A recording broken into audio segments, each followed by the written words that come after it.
Hello. Hello. How's it going? Good.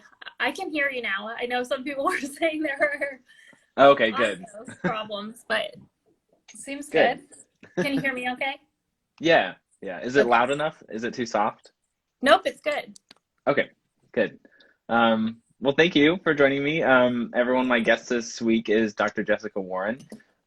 She is an in-demand freelancer and teacher on the East Coast. She's taught at the Interlochen Arts Academy, NEC Preparatory School, Indiana University. She's done some teaching there. She's a gouging machine repair specialist for Harvard Double Reads, and she serves as the News of Interest coordinator for the Double Read, which is the IDRS journal. She is awesome. So, and then she also has great content on Instagram if y'all haven't checked that out yet. So, thank you for joining me. Yeah, I'm so excited to be here.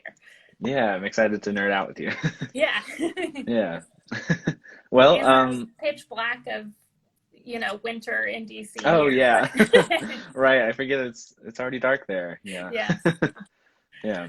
Well, let's get into it. Let's start with your cane brand and the gouge that you use. Sure. I pretty much only use two brands of cane. I use Rigatti and Luray. Just depending on the batches, it seems like I'm liking one or the other better, but those just seemed the most in sync with what I'm trying to do, I guess. Yeah. The Rigatti more on the hard side and the Luray on the softer side. And between the two, I find something I usually like. Yeah. That nice medium kind of, yeah. Yeah. Yeah.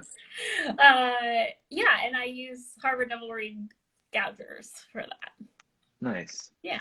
Yeah, same here. Do all of that. Yeah. Yeah. Nice. Yeah, let's go on to staple and shape. What do you use? I have an older Gilbert one that I got on eBay, so I don't know when it's from, and I wish Nice. I knew, and I wish I could give one to my students and stuff. It's the constant Yeah. problem of trying to find Yeah. that perfect Gilbert one these days. Yeah. I'm quite jealous, honestly. So, What are you using these days? mostly the Mac Plus. And I have a recent Gilbert one that I sometimes throw in there. But I've been on the hunt for an older one for months. It's so hard. Yeah, I Yeah. know. I bought one. Sometimes I try to buy other ones because I'm like worried, what if something happens to mine? Yeah. And I bought one from a friend of mine, Mark Debsky, off of eBay by accident, not realizing it was his. And he was like, "This one's way too narrow. You don't want Yeah. this." Oh, gotcha. I like the second it was posted, I was like, "Oh, another one." And yeah, they are hard to come by. Gotcha. So you and Um, I might be in some bidding wars soon for yeah. Well, now that kind of scared me off of doing it because Yeah. it's like That's fair. who knows what they are. But you asked me another question. Staples. Staple, yeah. Yeah, I use Glotan 47 brass. I have a couple of silver. I don't really find a huge difference, but I don't know. Just so they're all the same, I use brass. Yeah, it's Yeah, cheaper. yeah, Yeah, by like 75 cents or something. Yeah. yeah. Nice. Cool. So I'm curious what other shapes you've used in the past and how you landed on what you have now. Yeah, I've used a few different shapes. When I started really making my own reeds in college, I started on the Sorton shape because I was studying with Bob Sorton at Ohio State, and Okay. it's like kind of like a Mac shape. I think it was like a Mac prototype that he had duplicated. Nice. Yeah, I haven't used it in a while. I would be curious to go back to it. But yeah, so I started with that, and at the time I was using a Gilbert gouge too, so I had kind of a different recipe. Then I switched to a Mac Plus, and then I went to a Mac Plus Plus. Nice. And then I eventually got this Gilbert one. I still kind of I don't know. There is something really nice about the Mac shapes that sometimes I still, tie a few up to see. Yeah. Yeah, something about the high register Yeah, is, it seems like it sits really nicely. That's my only complaint about the Gilbert is it like maybe it's slightly harder to get it to sit exactly how I want it to, but as long as my gouger is working properly, then hopefully it should sit yeah. properly, right? Yeah, Yes, definitely. yeah. But Yeah. nice, yeah, that sounds like I hear a lot of like that progression from Mac Plus, Mac Plus Plus, and then like maybe something slightly wider, Gilbert one or something. Yeah, it's just like over time, just Yeah. slightly wider. Yeah. Yeah. Yeah, I feel like over time my reads get slightly wider and slightly lighter, you know? Yeah. Yeah. Yeah. Yeah. Cool. So what are you going to be working on today? I'm tying some blanks. I was doing a clean out of like some of my read desk in the new year, and I Nice. have some cane off of one of my gouges that I can't remember exactly what it is. Okay, that's So fun. they may Mystery. or may Yeah. not. Today's just the first step. I'm going to tie them and then they'll sit. So it's Nice. a, I don't want to like good cane go to waste, but they may be. Yeah. Yeah, I might have put them away for a reason. So we'll Yeah. see in a couple of days. Yeah. You never know. Yeah. Yeah. So, oh, and What? Anish had a question for us. Yeah. How many reads do you make per week if you're playing a lot that week? I try to just constantly be making a reasonable number of reads. I mean, I guess it Yeah. depends on how much I'm really playing, what that reasonable number is, but I feel like I do better when I have consistency rather than like hitting a number per week. So I like to Agreed. Yeah. be, I would say kind of aiming for a read a day usually makes me feel like I have enough to play. Yeah. Um, if my box is getting really full of things that I like, then maybe, okay, I don't have to Yeah. for Take a one day little. and I Yeah. can have a Yeah. weekend. Yeah. But something like that usually makes me feel like, okay, I have variety and I'm keeping in practice of read making too. Yeah. Yeah. Which is Yeah. so important because you can take like, even just a week off you'll come back to it and you're like, how do I do this again? Like, how do I Oh my scrape God. in Yeah, the did you correct take off way? did you take off time for the holidays? I did not. I was just trying to get out read orders. And so that is honestly starting a read business, which you know about Yeah. that, but it changes a lot about your read making Yes. Yeah. because you're forced to make them quickly, efficiently, and there's you can't waste a lot of materials or time, right? Or at least you don't want to. Yeah. Yeah. Yeah, The more aren't turning out, the further you're falling behind. And exactly. Yeah, yeah. Yeah, I did close mine for like a week over the holidays because I wanted a nice. break. But yeah, every time I do that, it's like it's good. I think it makes me look at my reads like with fresh eyes when I come back, but I always like feel like my knife sensitivity is like not the same, and I end up like way over sharpening my knife and trying to make all the tips way too thin. Yeah. Yeah. And And then then I have to you like can't zap balance it. myself. Yeah. Yeah. Yeah. No, it's a wreck. And then I feel like for me, one of the first things to go is like that nice definition slash blend, transition that's not too hard or too blendy. Like finding that right amount of balance. I find that it takes a lot of like uh just practice, daily practice to like really hone that in and feel like it's happening consistently, right? Yeah, totally. I Yeah. know. It is always that part where the heart meets the tip, where when I'm out of practice, I'm like, I don't remember how to do this at all. And Yeah. I do, but it's just like, okay, I have to. Usually, I think I'm actually like trying too hard to do it again. And so Yeah. I end up like digging and pushing and over sharpening my knife. And if I just kind of like eased back into it, it would probably be better. Yeah. No, I, I totally relate to that. Yeah. Yeah. So earlier you said you're going to be tying some reeds, which made me think of, I'm just curious what your process is, like how you walk through, making a blank and then finishing it. Yeah. So I think I generally have the best results when I don't do it all too quickly, but I don't have like, um, it's not like over a really long time period or only certain things on certain days. But I do find that my reads feel the best when I've tied them as a blank and, for me, clip them open and set the overlap on the first day, and then they sit like that for a day. And then Okay. I do the like getting it kind of rattly scraping, getting it looking like a read and doing like a big clip, but not a lot of definition on day 2.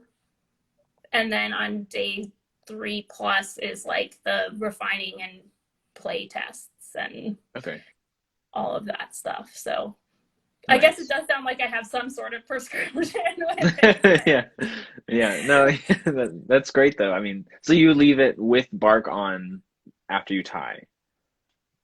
After I tie, let me see. I have something that's just a blank that I found on my read desk during cleaning, so I Nice. don't know what I rejected about it, but maybe you can see like the stage that it's in. This is like the first day. Okay, yeah, okay. So like roughly the tip and like some of the plateau or heart. Yeah. Yeah, so I first do like scraping off bark from like here up Okay. to give Nice. it some flexibility, and then scrape like a proto tip on and clip it open and set the overlap. Nice. That's Yeah. awesome.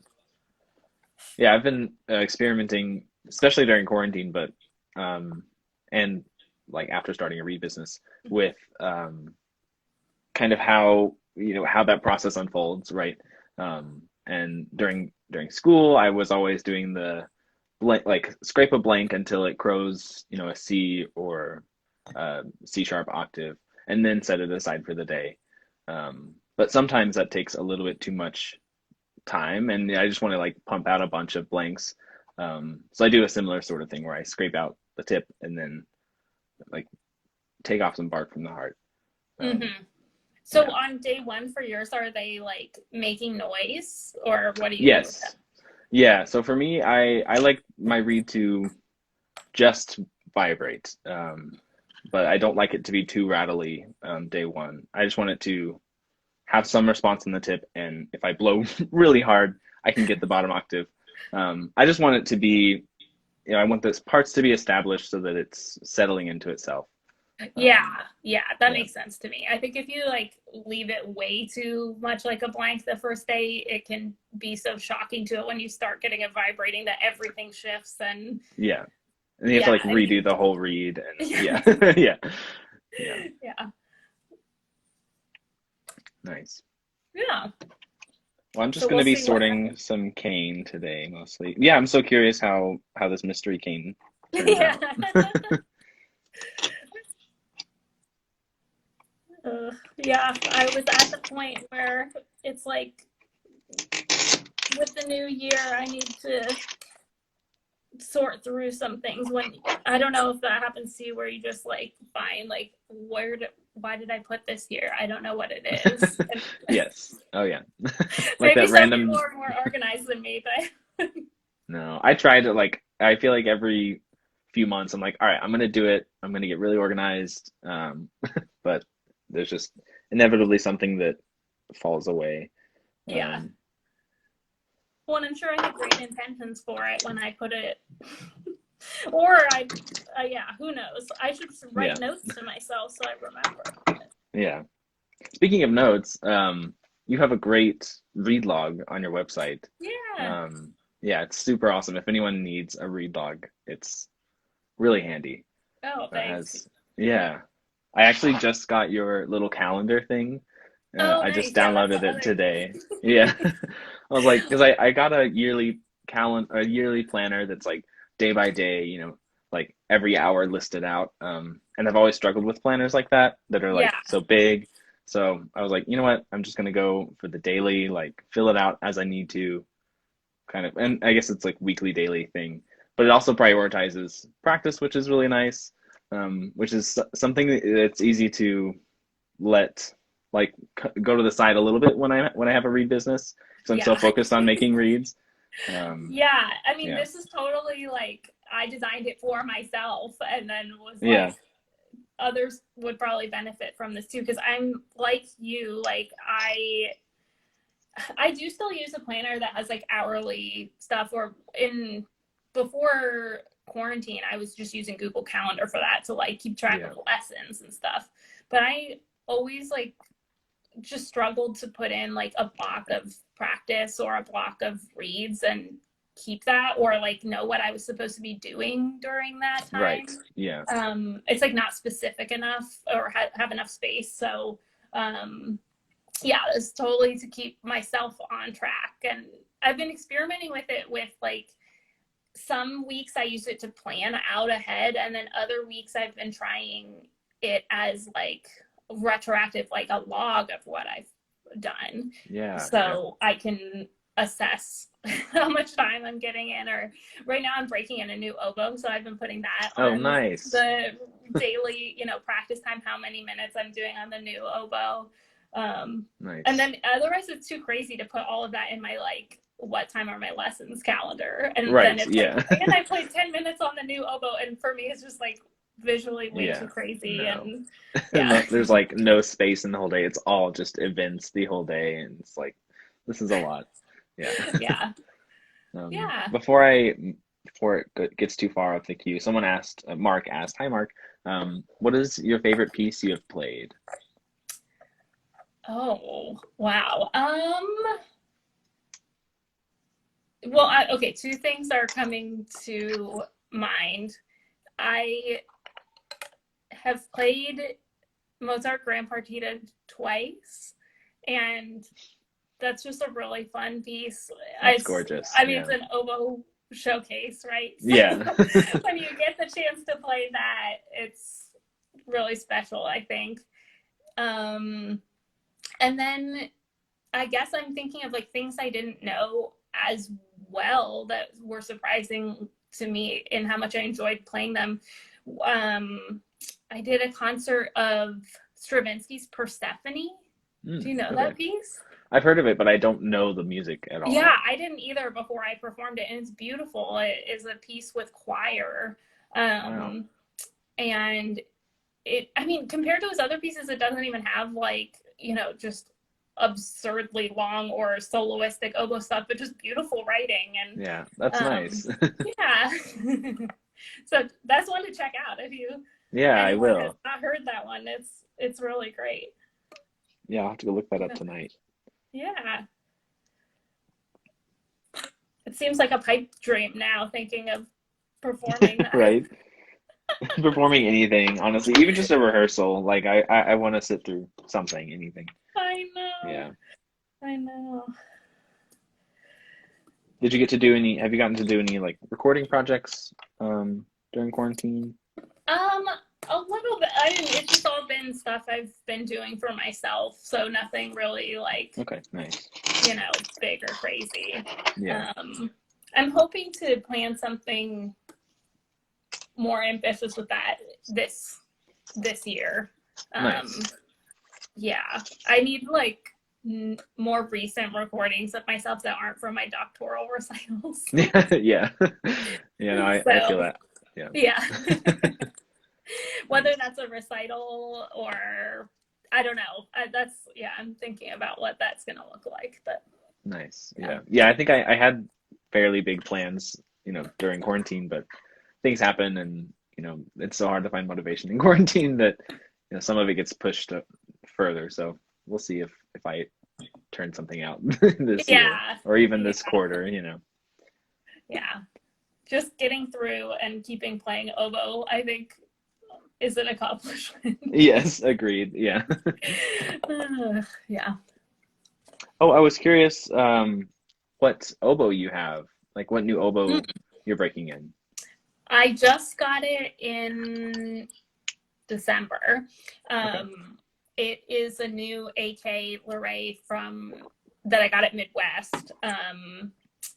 I had a different AK that the bore like just I think when it cracked, it messed with the bore, and when it just was like had no depth left and got really weird, and I was having to make weird reeds for it. Yeah. Like I was having to like even when my reeds would crow a C, the oboe was just sharp.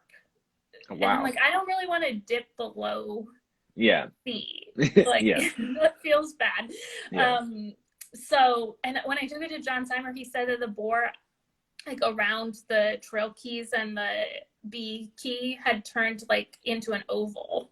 Oh, wow. Okay. It's like, Yikes. Yeah. maybe not much to be done there. So Yeah. yeah, I'm starting from scratch. So I'm practicing on my 2 oboes ago oboe, which is the Royale, and breaking in the new one. So crossing fingers that the new one will not go crazy. And Yeah. but yeah. I'm actually in the market for a new oboe myself. I have a B series copy coming from Mr. Furlow, hopefully in the next week or two.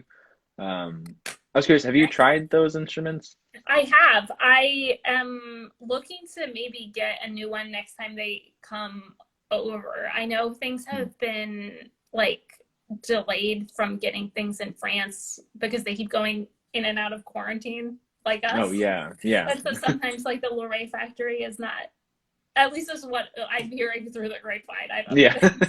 Maybe people know better what's going on at Lorraine than I do, but it's been slower because I've been waiting for some to come over. Okay, nice. Because yeah, I like the ones I've tried. They're pretty similar to the AK, you know. So you're trying? Is that what you're looking to get to? Or are you trying some other stuff as well? Or Yeah, I'm trying a few others from Midwest, an AK and a Royale, which I've never really given much. I've never played much of a Royale. I think I definitely lean more towards the AKs of the ones that I've tried. But I just wanted to give it a shot. And I also ordered. I got on trial a Marigo. Don't tell anyone, but yeah, I'm excited to try it. If anything, just to see how it compares. yeah, that'll be. Will you have all of those at the same time? Yes, yeah. So, and I think I've tried Mary Lynch's B series before, and I've loved it. So I imagine that's probably what I'm gonna get. But I figured I might as well try some other ones while I'm doing this process. Yeah. Well, and each instrument is so individual. Like when I was in person at Midwest to try these out, and oh wow, it was, you know, they had like 4 AKs, 4 Royales, you know, whatever, like more than you would get in the mail, and it like, you know, they feel the same, but they feel very different. Oh yeah, yeah. Like, yeah. So it's good to have plenty of options because who knows what the personality of each one will be. Right. Yeah. Yeah. I've been in need of a new oboe for many years. I got my first, technically it's still my first like real professional oboe. And I got it back in high school, and it has so many battle scars. It probably has something like 15 or 20 pins in Oh it. my gosh. Yeah. Is it And so Lorraine as well, or what are you? It is. Yeah, it's a Lorraine standard bore. Okay. So it's fine. And at this point, because it's so used and blown out, it definitely feels, I feel those that I can't really give it air, right? Like I want to. I have to like really constrict and like into it, you know, so that it doesn't like spread. And yeah, I'm just that's excited. exactly what my Royale that I'm playing on like full time right now feels like. So I'm eager to get the new one. Yeah. It's honestly such a terrible feeling because I mean it's I know. it's, you know, there's so much back pressure already. I don't want to have to hold more air in my body, you know. Well, and then I always feel like I'm like trying to negotiate how much can I make the reed do focusing for that instrument versus having to do it behind the reed. And I don't really want to do either. Yeah. So it's like, right. so I'm Faustian bargain of like, where is this extra focus going to come from? And I don't want to do it at all. Yeah, no, I relate. Yeah, I I want an oboe that I can make reeds that have a fair amount of focus, and an oboe that has a fair amount of focus, and together they work really beautifully. That's Yes. the dream, right? Yes. Um, yeah. Well, I'll be curious what you end up picking.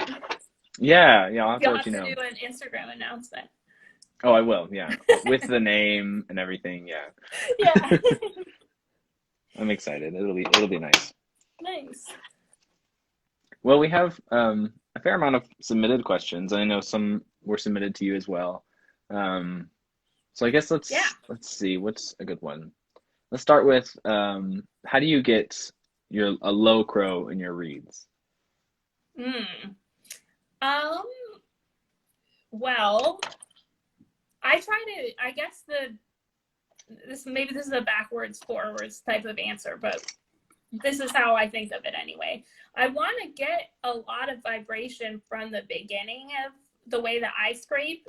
So the low crow is kind of there from the very beginning. I have like on that day 2 scraping, I scrape the tip until it does like a rattly, more than 2-note crow.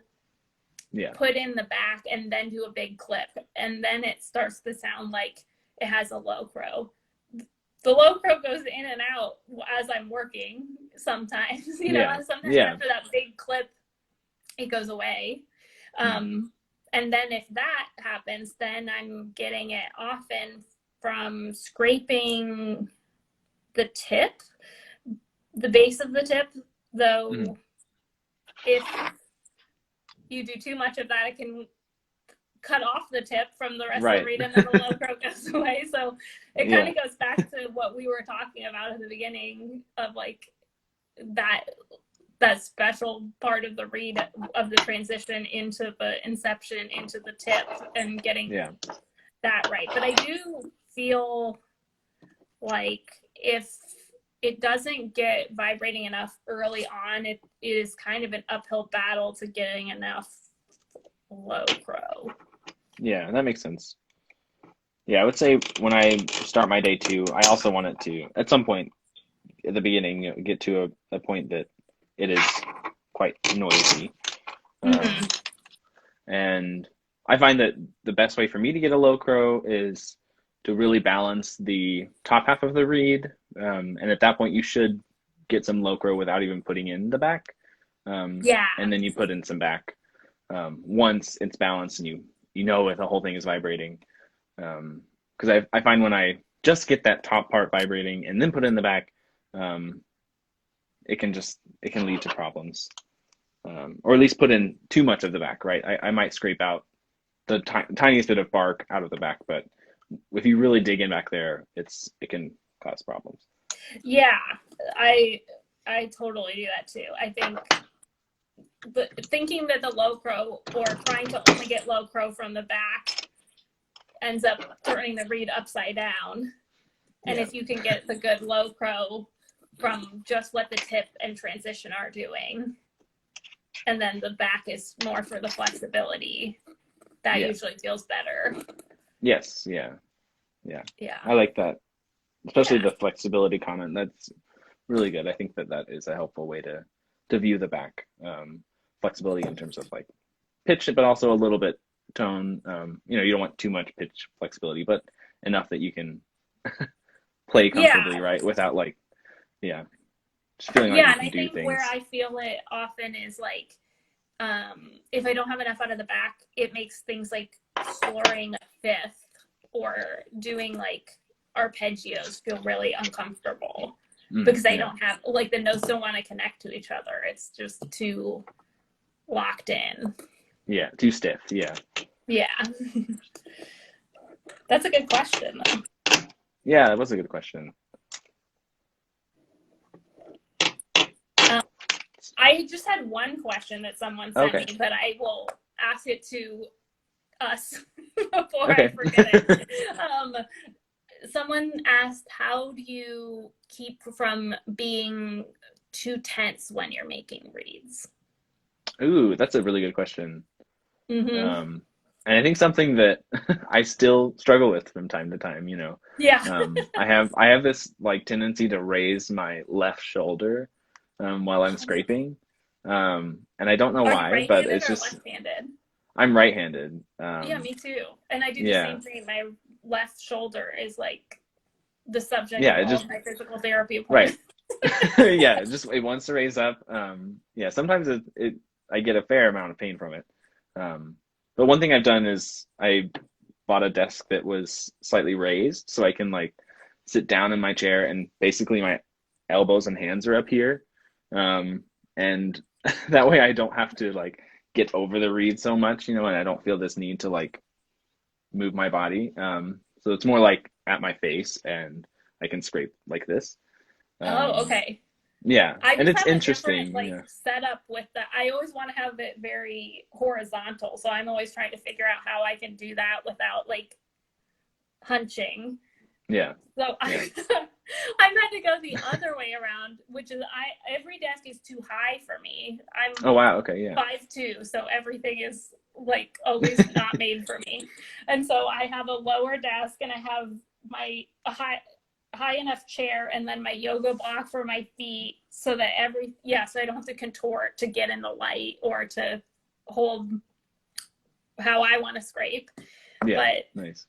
um yeah. Well, and the other thing that I was like I think is interesting about that question is like the it's kind of how do you not like physically tense the whole time you're Yeah. making reads and doing all of these funny things we have to do with our hands, but um laughing at that hunchback life. Oh yeah. I love Aaron. Yeah, Mark said whiskey. yeah. Yeah. A little bit of physical therapy, a little bit of whiskey, and there you Yeah. go. But also, like, yeah, how do you not get like so mentally tense or like, Yeah. concerned about your reads because they think they do play into each other. Oh, definitely. Yeah. Yeah. If I'm in a bad headspace, I make some pretty bad reads usually. Yeah. Um, and Do you I ever know. go Oh, ahead? I was gonna say. Sometimes I'll like start my read making session with even just like a 2 minute, just like calming down where I don't do anything. I'll just like sit at my read desk and just kind of chill out. Um, and sometimes that's helpful. Sometimes I'm still kind of tense. And if I'm still if I'm still, feeling kind of just overwhelmed with reads, I'll step away for 15 minutes and come back. Um, yeah, Yeah, that's what I was gonna ask. Do you ever just say, what, I need a minute? And yeah. yeah, yeah, Sometimes even to the point where, maybe I'll have cane soaking ready to make a blank, and I'll sit down and I'm like, like I can't do this right now. And I'll take it out and just let it dry out and tie it another day. But I'll yeah, use other cane later that night or something. But um, yeah, what about you? yeah. I mean, I think I also do both of those things. I think they're really important to to listen to when you're pushing yourself too far because it becomes like a cycle of ignoring that, and then it becomes Right. harder and harder to be calm about making reads. It's also not to say that if you're having a feeling other than calm when you're making reads that you're doing it wrong. Right. No, yeah. Like, but I think just having that awareness of what's going on for you. And then I try to just do each step as it comes and not Mhm. try to out predict the result or Yeah. over instruct myself as I'm going, Yeah. um, just say, okay, there's a certain amount of stuff that's like at this point automatic in the Mhm. read making process, like, until I'm getting to later in the scrapes. And I can usually do that pretty well if I'm in a physically good place. Yeah. Yeah. Then the part where you have to start making more decisions, I think, tends to be the place that I and probably a lot of us um, feel that kind of creeping worry or tension. Yeah. Um, yeah, and so I try to just like stick to my senses as in like literally what am I hearing, what am I feeling, what does it sound like, and make decisions based on that, and not just reacting to fear and making it sound like I just do this and then I do that and it's all good. I mean, this is learned after doing it the other way, and feeling that feels bad and feeling like I'm hurting my body in the process, and learning about how to use like little tips and tricks and the things that I was learning about doing and learning tenets of mindfulness in the rest of my life, to saying, wow, you know what, there's some stuff that comes up when I sit at the read desk. Yeah. No, that's great. That's a great answer. And speaking of mindfulness, you have a great mindful Mondays. I always love like checking that out. So people watching should definitely check out that every Monday. That's my Monday Instagram thing. It helps me feel like I'm starting out the week on a note I want to start it out on, and I hope it helps others too. But that's great. Yeah. I guess that kind of leads me to another question, in terms of like troubleshooting and how that might cause tension. Someone asked, how important are looks, like the looks of the read, which I think, I'm curious what your take is on that. But sometimes when we're troubleshooting and it doesn't look like we want, sometimes we have this urge to make it look like we think it should, and that sometimes causes more problems than it really should. I'm curious your thoughts on that. Yeah, I mean, I guess I kind of have like I think of it two ways. Like I have the model of what I want the read to ultimately look like. That's a pretty unchanging model. Agreed. Yeah. So in that sense, the looks are very important. Do my reads deviate from each other and from that model? Yes, but I'm like judging how far it's getting away from that model, and if it's getting way too far and it's not feeling good, or eventually I know that getting too far from those looks are going to mean other things are going so wrong that that's a warning sign. So it's kind of both, I guess. It's not like I make it to the looks and not the sound or function. Right. But those three things all go together. Definitely. Yeah, that's a great way of putting it. Yeah. And sometimes when I I find my reads looking like monsters, I I realize that like something is wrong with my gouge or the piece of cane. Something is off, right? And that's causing me to have to compensate in this way. Yeah, totally. Do you ever look at a read the next day and you're just yes. What was I doing? Okay, it's so funny how you can get taken along the path to try to make it do a certain thing, and then you pick it up the next day and the looks are so off that it's like sirens are going off in your head, like, oh no, something is wrong here. And too many like that, you're right. I think, then I'm like, okay, the gouge or something. Yeah, something's off. Maybe like scraping. Yeah, I don't know. Something is off. Yeah. Yeah. Although that being said, I have made some really good reads that looked not so great. Sometimes they can turn out to play really nicely. But that I would say that's the exception by far. For sure. Or I'm trying to like do some like specific trick read that then I'm gonna scrape differently. Like, I remember it was a Sibelius symphony. Now I'm blanking on which one, where I had to just play like 60 low C sharps in a row or something. Yeah. That read did not look like the standard read. Yeah. I'm curious what it looks like for you. That one, I kind of scraped at the place where the spine meets the base of the heart. Okay, and made that like, instead of being a darker place on the reader, like in the light or a place of structure, it got scraped out a little bit. and then Yeah. it ended up being an overall shorter read. So it was like a short, quiet, pretty flexible read with really good response. And I Nice. only used it in that section of the piece. Nice. Yeah, that's awesome. Yeah. But that was done mostly by feel and not by like, that's the, Right. I don't know. This is, If I was going to I'm write gonna a do book this. about how Yeah. to do it or something. Yeah. Yeah. Yeah. I think that's great though. Yeah. I used to scrape there a fair amount towards the end of my undergrad, just when I was like struggling with my oboe and my reeds. And it can help, with certain things. It can like help the tone be a little bit more warm and but it can like drop like F's and G's and pitch quite a bit. And now I avoid doing that at all costs, but maybe for like a special, thing that I have to do. Yeah. Yeah. Yeah. I feel like it's such a, we keep talking about these like tempting things to do Yeah, that you yeah. put in or something, but you're right. It's like you can feel like you're gonna get good things by doing that, and then I feel like in the end, not really, or only Right. for Yeah. maybe if I wanted to do it. I feel like the reads don't last as long when I Yeah. get I feel like, tempted into that too, for yeah, whatever reason.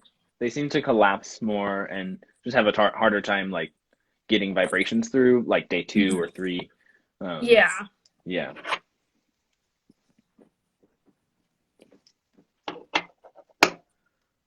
And then I had a question for you. Mhm.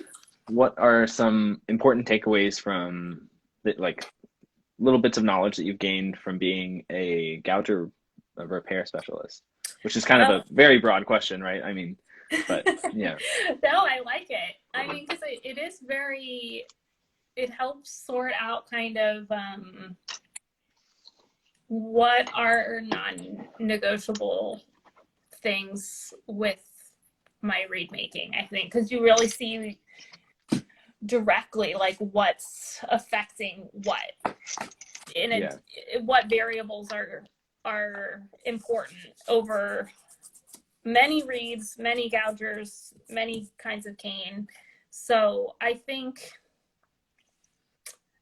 one of the things is I realized like that cane selection is like really, really, really important. I mean, I was doing it before and like trying to be very consistent and picky with cane, but when I pick cane that has an imperfection in it, and then I can literally measure that part is 2 micrometers thinner in that spot I just measured yeah. where it doesn't fill in the Wow. radius gauge. It's like, not only is it just like proving that really affects it, it is makes my job harder with setting up the gouge because I can't tell if it's actually symmetrical or not. Yeah. No, that's a good point. Yeah. So Yeah. So yeah, so speaking of, early on, go ahead. go ahead. Go ahead. Go ahead. Um, now I forgot. Anyway, so Okay. Well, I was gonna ask. go ahead. Speaking of like setting up gougers, how do you solve that dilemma? Like by sorting for test cane. What do you use for? Like I know I have some cane that I use just for testing the cutting action, right? And then cane that I have for testing the, how it actually makes reeds, like how the reeds actually feel, right? So what kind of like cane would you use? Yeah. Yeah, that's a great question because it does really play into like what affect what result you get. So for just the cutting action, that is kind of a good time to use anything that like not a good straightness. I mean, within reason, but if I have something that's like pretty decent but has a wacky straightness on the when I put it on the radius gauge, I don't need to know what the center thickness is when I'm just seeing how it cuts. Yeah. So I will use cane like that for the initial, just okay, is it cutting cleanly? Then I'm going for things that are pretty straight, but don't have a perfect diameter because I'm trying to get the thickness of the gouge right overall. So I need it to be relatively good down the center of the piece of cane. And if the sides are a little wacky, it's okay. And then the closer it gets to being finished, the more it has to really be a good diameter too. Usually the ones I'm using for setting up gougers still have some slight imperfection, and they'll still come out pretty symmetrical, but we're talking like slight. Yeah.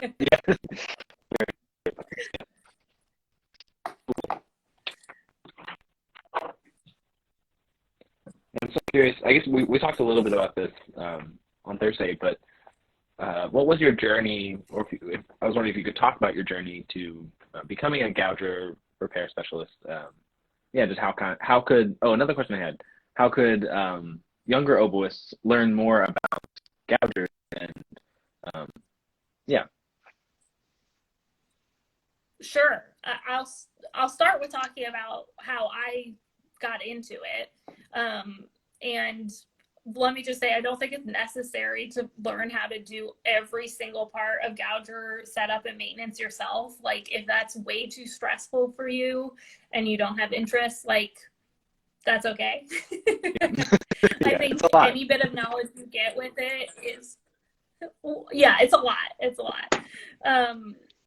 But I kind of just fell into it step by step. So I started just messing around with older gougers that were in the read room at Ohio State that Professor Sorton let me try to just like get working because they weren't working at all. I think one was older Graph, though I'm not sure. And then Gilbert machines. And so that was just like a good way to kind of get a sense of like, I don't know how gougers work overall and like what cutting action is and just the basic mechanics. And it was a sandbox I couldn't really fail in as long as I didn't break the machine. So that kind of, I think, helped me not be overly afraid of messing around with gougers. And then when I went to Indiana, I got my own HDR machine and did the seminar with that. And so I started setting up my own blades, and I was still sometimes using the Gilbert. So I was setting up my own machine I had a Gilbert machine with that too. And then the longer I was there, when I became the TA, I would set up the studio machines. Nice. So that was maybe the first like higher pressure situation, in that I wasn't like billing myself as I was definitely a gouger expert or a repair person or something, but other people in the studio were using it. So I would get feedback on, okay, this really isn't working. So I got a little more practice there. And then because I went to school and was studying with Mr. Furlow, that was kind of part of part of the agreement at the time was that if you were a doctoral student, you were going to have your lessons on Sunday so that he didn't have to come over to be you. Oh, wow. So you would come to him on Sunday. Okay. And so since I was already going to have my lessons at the house where he has all of the business, he said, well, do you want to, try learning to set these up for real? And so I would do it every Sunday for 3 years. And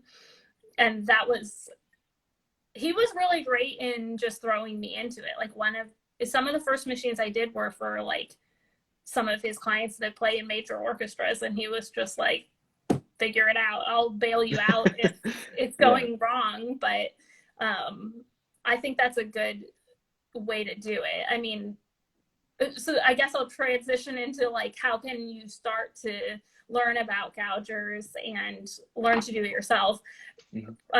I think it's a little bit the opposite of what I said of just totally jumping in the deep end. Maybe you don't want to take your whole gouger apart and say, oh, let's Yeah. figure it out. Yeah. But starting to learn like what do the different parts of the gouger actually do and make small adjustments with the advice of someone who can guide you, but you are actually doing it and not being afraid of adjusting your gouger because it can be fixed no matter what. Yeah. And just starting to feel like you have agency with it. But a lot of it is just like understanding the mechanics of how it actually works and what affects what. And the more you get a handle of that and see it in action, the less scary it seems. But that varies from machine to machine. So you want to talk to or read about what specific machine you're learning on too. Yeah, definitely. Which is so important. Yeah, definitely. Mm-hmm. That's great advice. Yeah. Yeah.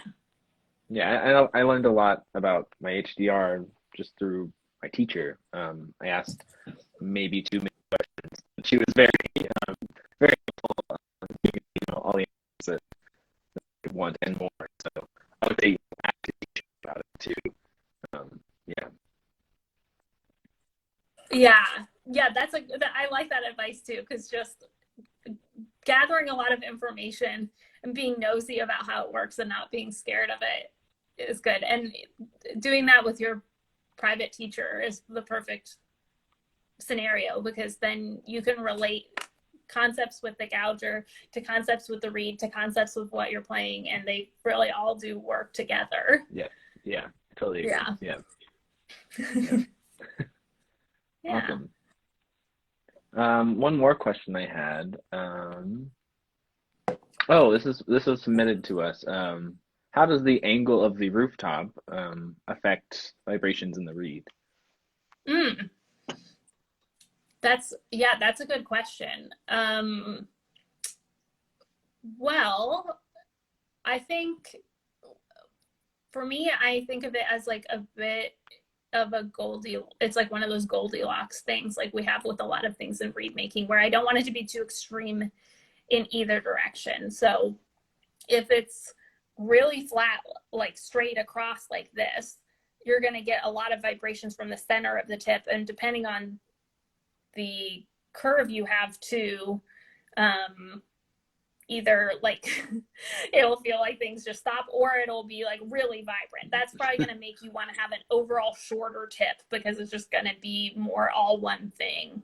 The tip, you're not getting the same sort of resistance. Yeah.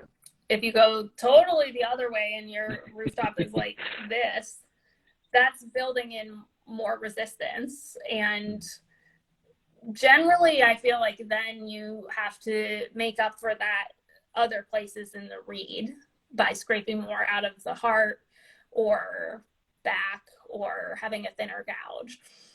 So at least with the setup that I use, it ends up being kind of literally like in the middle, like about a 45 to 45 degree angle. And then I can get the not too long but not too short tip that I want, and get a good balance of high and low crows. Nice. Yeah, I think that's great advice. Yeah. And I would add to that, in my experience, that the more steep I make it, the more which is obvious, but the more it cuts into the heart, right? So the more you have to maybe make up for pitch, right? You're going to lose pitch if you go too far this way. Yeah, that's a really good point, because that like place where the rail meets the side of the reed really affects pitch overall, but especially like those E, F, G octave notes. And then, yeah, you may be having to compensate with that. And yeah, I think just keeping relatively 45 degrees ish feels like it doesn't steer you wrong too much. Agreed. Yeah. Yeah. Have you ever done something different than that when you were learning to make reeds, or if you studied in a different style before? I haven't studied in a different style really. Primarily just the Mary Lyncher style, which is mostly the Ferrillo style. Mm-hmm. And she tends to sometimes make hers a little less angled. Um, I think mostly for pitch, so that she has a little bit more stability. So sometimes I will experiment with that, but I think I'm also similar that I tend to like something a little bit more, um, like you're saying, 45. Um, Maybe slightly less, Yeah. but yeah, somewhere in there. Um, Yeah, I think it depends. Sometimes I am like letting the read tell me what it wants. And if yes, anything, yeah, I'm going to go in the direction of it becoming a little less than 45 than a little more. So, yeah, yeah. yeah, nice. Yeah, it's so rare to like feel the need to cut into the heart, like I just, Yeah. yeah, doesn't happen much. Yeah. Yeah. That I always feel like if I feel like I would tend to do that more when I was learning to make reads. And it would also really kind of end up dulling the articulation. I don't know if it's because Yeah. then the point of the roof or whatever is so close to the end of the tip. And then there's I don't know. I just felt like I could never get articulation to work right if I got too Yeah. far in that direction. Yeah. Definitely. Yeah. I'm curious your thoughts on. I know some people have like very a slight spine all the way to the end of their read, right? Um, what are your thoughts on that? If the spine extending that much into the top of the heart and the tip? Hmm. Yeah. I guess I think of it having like, I guess kind of like a ghost spine in the heart, if I had to say. Like the spine area would be the thickest part of the reed, even if I just reduce the gouge down. And Yeah. I might, to get a little more vibration, scrape on the side of that. But generally I'm thinking of the heart as let's just say I wouldn't like see a spine if I wasn't holding it up to the light. Right. And it Yeah. depends on the read how much you see of that in the light. I think my best reads often they don't really look like they have a spine in the heart, but I'm kind of doing that based on what it's telling me to do. Yeah.